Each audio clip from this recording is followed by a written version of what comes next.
दरम्यान अहमदनगरच्या शेतकऱ्यांचं नेमकं काय म्हणणं आहे, त्यांच्या काय मागण्या आहेत त्याही आम्ही जाणून घेतल्या आहेत। जिल्ह्यातून तब्बल दिवसाला 20 लाख लिटर दुधाचं कलेक्शन होतं, मात्र हे संकलन पूर्णपणे ठप्प झालेलं आहे।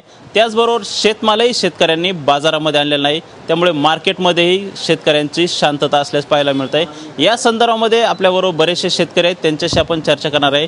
दादा, हा जो काही शेतकऱ्यांचा संप आहे पूर्ण राज्यामध्ये याला उत्स्फूर्त प्रतिसाद मिळत आहे, सध्याची काय परिस्थिती आहे तुमच्या गावामध्ये किंवा तुमच्या गावातून 99% माल आज बाजारात आलेला नाही। दूध नाही, शेती भाजीपाला नाही, कांदा नाही, सगळा माल आज शेतकऱ्यांनी बंद करून टाकलेला आहे। समजा माल आपण आणतो तर त्याचा भाव हा योग्य तऱ्हेने मिळत नाही ना।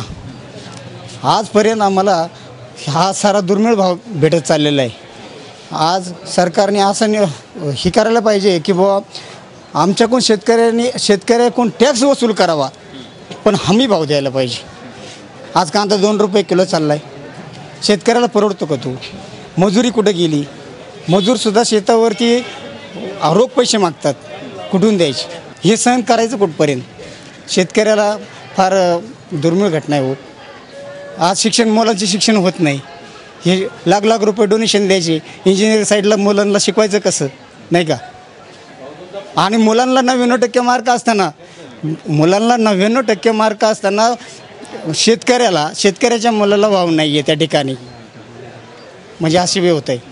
तर एक महत्त्वाचा प्रश्न आहे की आता जे शेतकऱ्यांनी जे काही उत्पादन आहे, शेतमाल बाजारामध्ये आहे किंवा दूध धंदा आहे किंवा आता हे तर थांबू शकत नाही आपण, मग या मालाची आपण कशी व्यवस्था करणार किंवा त्याचं काय नियोजन? हे तर शेतकऱ्याचंच नुकसान आहे ना। हे तर नाशवंत गोष्ट आहे, हे तर तुम्हाला माहिती आहे, सगळ्यांना माहिती आहे, सरकारला माहिती आहे। वाहू द्या ना, नुकसान एकदाच होईल, परत हे मानवर सूर्य येण्यापेक्षा एकदाच गेलेली बरी ना। मग संपाला काय प्रतिसाद मिळतोय? संपाला प्रतिसाद भेटलाच पाहिजे सर। प्रत्येक वेळी शेतकरी मारणार कसं काय? आज माझ्या घरातलं मी 40 लिटर दूध फेकून दिलंय, करणार काय त्याचं? कशामुळे दूध फेकून दिलं? मग तुमचाच नुकसान। हमी भाव भेटला पाहिजे ना त्याला आम्हाला, प्रत्येक वेळेस कसं काय मारणार आम्ही? आत्ताच आपण नगर जिल्ह्यातील शेतकऱ्यांच्या प्रतिक्रिया जाणून घेतलेल्या आहेत। शेतकऱ्यांच्या प्रतिक्रिया अत्यंत तीव्र आहेत। नगर जिल्ह्यामध्ये 14ही तालुक्यातील शेतकऱ्यांनी या संपामध्ये उत्स्फूर्त सहभाग घेतलेला आहे आणि विशेष म्हणजे शेतकऱ्यांचं नुकसान होत आहे, मात्र जोपर्यंत सरकारने आमच्या मागण्या मान्य करत नाही तोपर्यंत या संपावर आम्ही ठाम असल्याचं शेतकऱ्यांनी म्हटलं आहे। पांडुरंग रायकर, एबीपी माझा, अहमदनगर।